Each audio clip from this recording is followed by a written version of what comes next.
Hi, and welcome to Shadow Talk's weekly intelligence summary track, where our team of analysts dive into the top threat intelligence stories each week.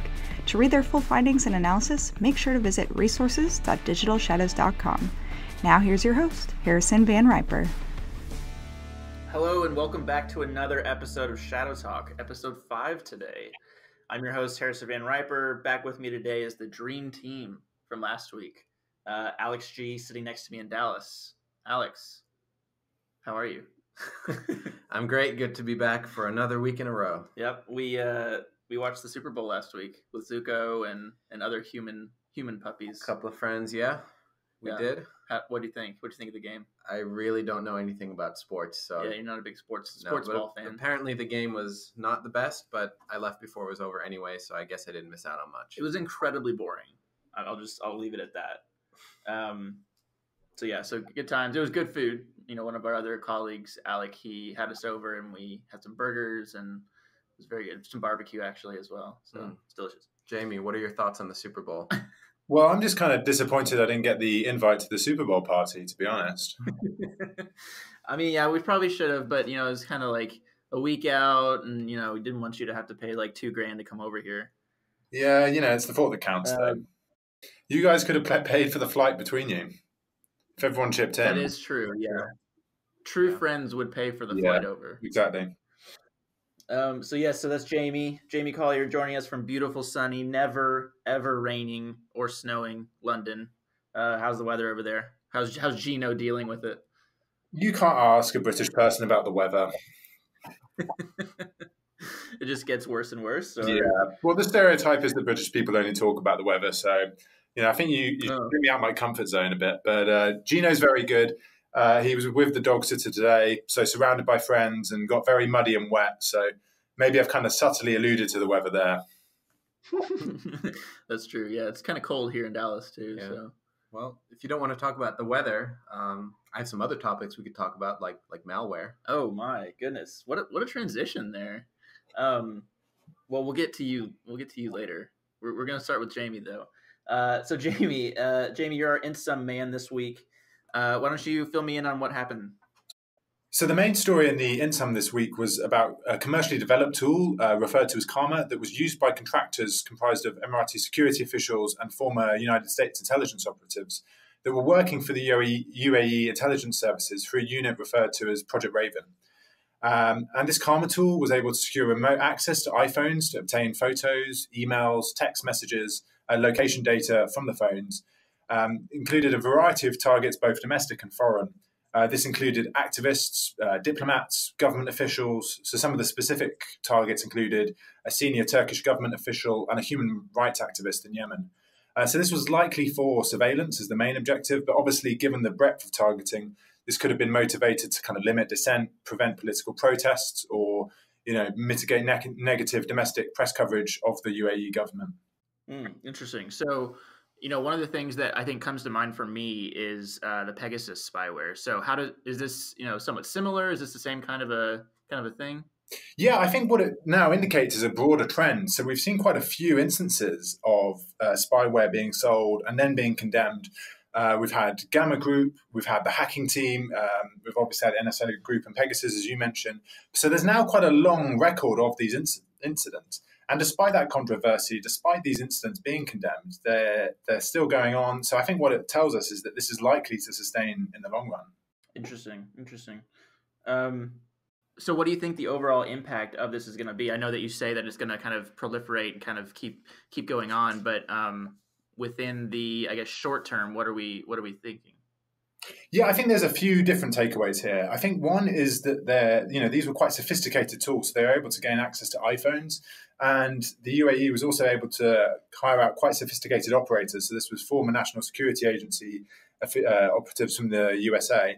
So I think what that tells us is that states are actually able to kind of build up a reasonably sophisticated capability when they lack the internal resources to do so themselves. So I remember a few years ago, everyone was getting very excited about tools being available on the dark web. And, it's kind of transpired that actually this is mostly kind of generic, well-known tools that are able to target probably outdated systems. What we're talking about here is something different. It's much more sophisticated, able to have a much more serious impact. So I think it's that kind of lowering the barrier to entry for states that are trying to build up capability.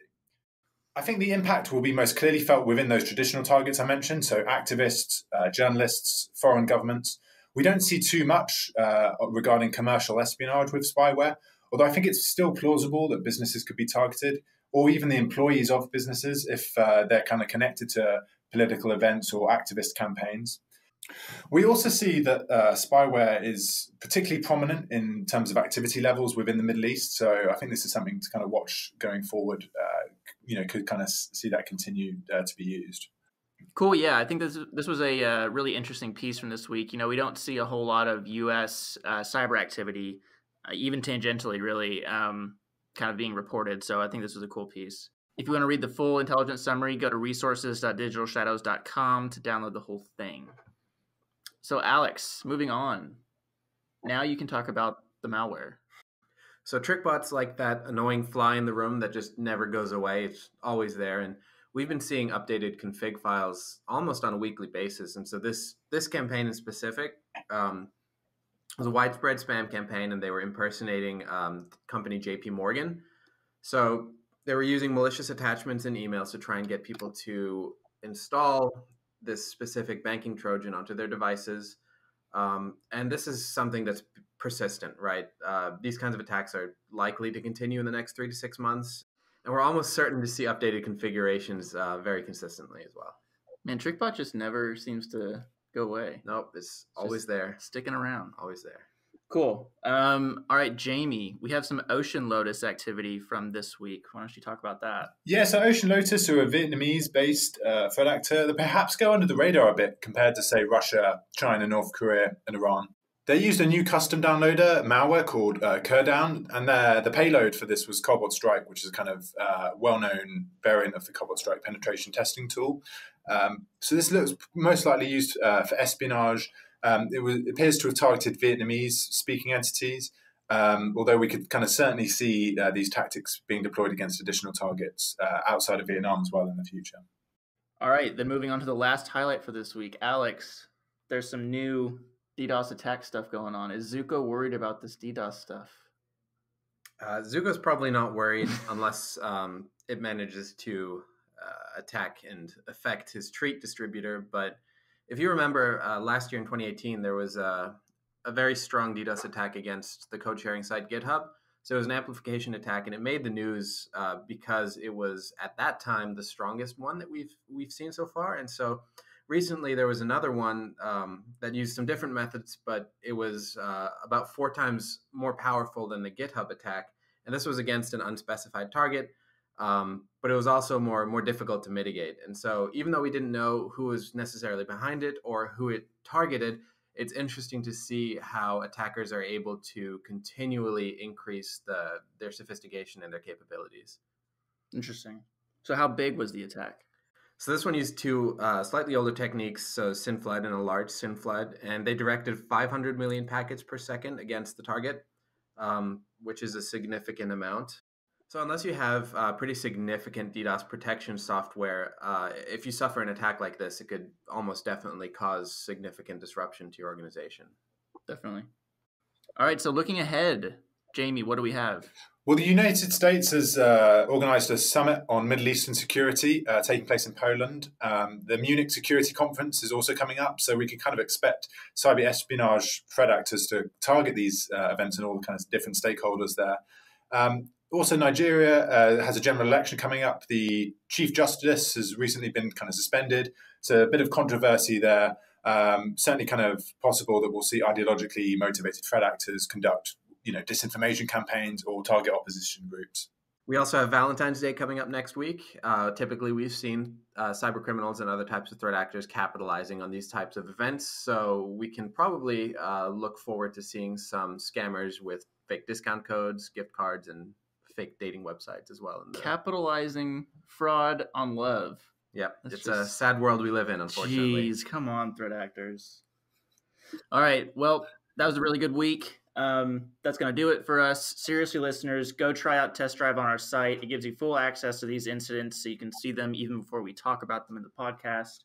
Hashtag Shadow Talk on Twitter. So the question of the week, I'm doing this new thing where I don't tell either of you what the questions are going to be, which I love. I love it. I'm sure y'all don't like it, but so there was a new trailer for Avengers during the Super Bowl. If you could have one of the Infinity Stones to prevent a cybersecurity incident, what would it be? Time stone. Oh, you knew that one. Yeah. Oh, all right, Jamie, what would yours be? Well, I'm much too cool to know anything about the Avengers, so I have absolutely no idea.